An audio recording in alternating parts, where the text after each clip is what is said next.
अहिल्यानगरच्या श्रीरामपूरमध्ये शनिवारच्या घटनेचे पडसाद अजून उमटत आहेत। जेवण उशिरा दिल्याच्या क्षुल्लक कारणावरून एका तरुण हॉटेल व्यावसायिकाची हत्या झाली। या प्रकरणी पोलिसांनी तिघांना अटक केली असली तरी राजकीय कनेक्शन असलेल्या सागर बेग यांची टोळी यामागे असल्याचा आरोप होतोय। त्यासाठी 4 दिवस श्रीरामपूर बंद ठेवल्यानंतर व्यापाऱ्यांनी आज मोर्चा काढला।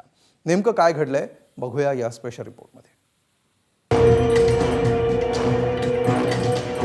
अहिल्यानगरच्या श्रीरामपूर शहरात वाढलेल्या गुंडगिरी विरोधात नागरिक आणि व्यापारी एकवटले।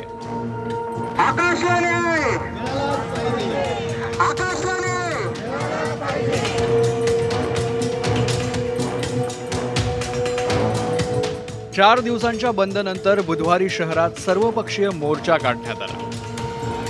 या असंतोषाचं तत्कालीन कारण ठरली आहे ती एका तरुण व्यावसायिकाची झालेली हत्या।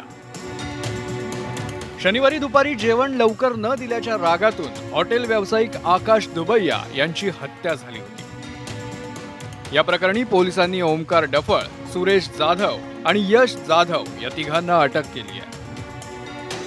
मात्र यामागे स्थानिक व्यावसायिक सागर बेग याच्या टोळीचा हात असल्याचा आरोप होतोय। बेग यांच्यासह सर्व आरोपींना मोक्का लावण्याच्या मागणीसाठी गेले 4 दिवस श्रीरामपूरचे व्यवहार ठप्प होते। त्यानंतर आंदोलनाची धग आणखी वाढवत बुधवारी हनुमान मंदिरापासून छत्रपती शिवाजी महाराज स्मारकापर्यंत मोर्चा निघाला। एकूणच या मोर्चात जे मोर्चेकरी किंवा जे व्यापारी सहभागी झालेत, सर्वपक्षीय पदाधिकारी ते कुठल्याही घोषणा न देता अत्यंत शांत पद्धतीनं आपला निषेध नोंदवत आहेत। मोर्चानंतर बंद स्थगित करण्याचा निर्णय घेण्यात आला असला तरी श्रीरामपूरकर आपल्या मागण्यांवर ठाम आहेत। निर्गुण खून झालेला आहे, त्याच्यामधून या सर्व टोळीवरती हे 3 जण सापडले, यांच्या नाही या पूर्ण टोळीवरतीच मोका लागावा अशी आमची मागणी।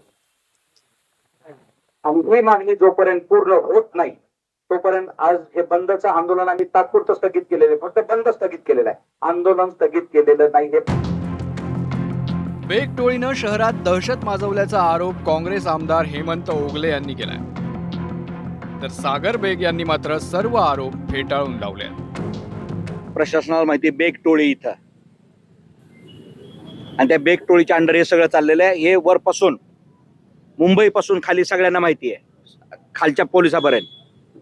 तुम्हाला नावच पाहिजे तर नाव सांगतो मी। आज आमदार आहे ना, तू सांग ना सगळ्यांची नाव। एकच बेग टोळी बेग टोळी बेग टोळी, अरे बेग टोळीचे सदस्य सांग,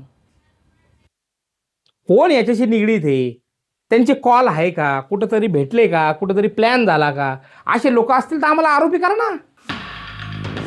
4 वर्षांपूर्वी सागर बेग यांची हिंदुत्ववादी नेता अशी ओळख बनली। गेली विधानसभा निवडणूक अपक्ष लढल्यानंतर त्यांनी शिंदेच्या शिवसेनेत प्रवेश केला। लव्ह जिहादच्या विरोधात सागर बेग यांनी संग्राम जगतापांसोबत अनेक सभा घेतल्या। सागर बेग यांच्यावर मारहाण, खंडणी, हत्या असे वेगवेगळे 18 गंभीर गुन्हे दाखल आहेत। यापैकी 14 गुन्ह्यांमध्ये त्यांची निर्दोष मुक्तता झाली आहे। महिनाभरापूर्वीच आपल्याला अतिरेकी संघटनेकडून जीवे मारण्याची धमकी आल्याचा दावा सागर बेग यांनी केला होता। सागर बेगला पक्षातून काढून टाका असं आवाहन हत्या झालेल्या आकाश दुबैयाच्या वडिलांनी बुधवारच्या मोर्चात केलं। आपले उपमुख्यमंत्री शिंदे साहेब इथं मुलगा मारलेले त्याला विचारा, मुलगा बाबत या ठिकाणी कांबळे साहेब बसलेले हे आमदार कांबळे आणि मुरकुट साहेब या ठिकाणी बसलेले। मी त्यांना या ठिकाणी सांगतो, तुम्ही अशा खुनी लोकांना तुमच्या पक्षात कसं ठेवता?